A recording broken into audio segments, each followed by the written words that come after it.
So tell me a little bit, Debbie, about the timelines, because I understand, of course, like anything related to the tax code, there's all kinds of rules and regulations you have to fit, in the box. So tell me a little bit about the timelines around an exchange.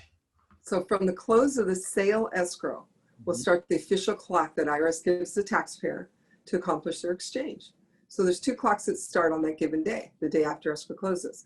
So the second clock is a total of 180 days, which is called the exchange period.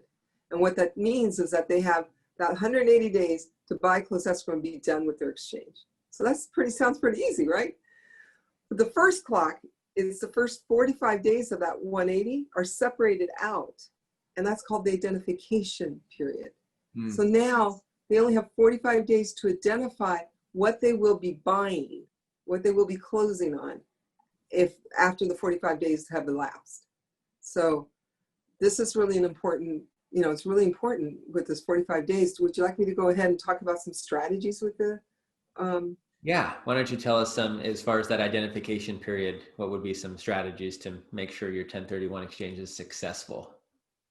So I highly recommend that if it's possible, it doesn't ruin the deal, but if it's possible, to negotiate with the buyer of it's like if you presented an offer on your relinquish or sale property, to negotiate for maybe a little longer escrow period. So if they want a 30-day escrow, maybe go for 45. So what that does is it gives the taxpayer a little cushion of time so that they can be out there looking actively and presenting offers for the replacement property that they're looking for. And if they get an offer accepted and they're only buying one property, look what they've accomplished. They've gone in contract before escrow closes on what they're selling, so the clock hasn't started. They can get their inspections done hopefully right away.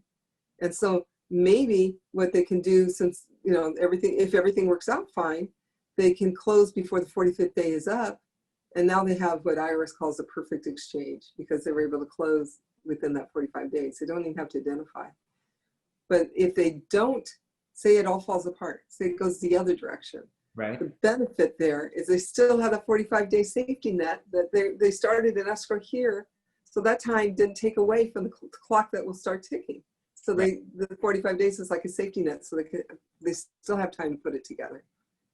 Yeah, because I think the scary thing about going into a 1031 is, are you going to be able to identify what's called your upleg property within that 45-day period? Because if you can't identify, or if you identify something and then it sells to somebody else, you identified the wrong property, they took it off the market, your whole 1031 could fail, correct?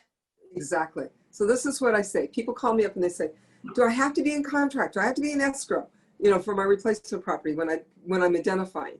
And you don't have to be, according to the code. But the code is also ridiculous, because if you can't close on what you identified, then you lost your exchange. So the strategy would be start early. Even if you go into contract before, like if knowing the market, like you, Jordan, you know the market and you're helping the seller sell a property, but this property will go really quick. So maybe they should put some energy in finding the replacement property and maybe going into contract and have a little longer escrow. And then that gives time to market this and get it closed and sold. So that way the sale can close even as little as a day before the purchase closes. Right. And that sounds maybe risky, but it may not be. It just matters the situation, and you, because of your expertise, you'll know how risky it is and if it can work out. As far as the way the market's going. So, but even that, maybe some people buy new construction and the house won't be done for like 8 months. So they'll wait 2 or 3 months after they got in contract on the new construction. And then they'll go ahead and have their house listed and then sell. And then by the time the clock starts ticking, there's enough time in that 180 for the house to be completed.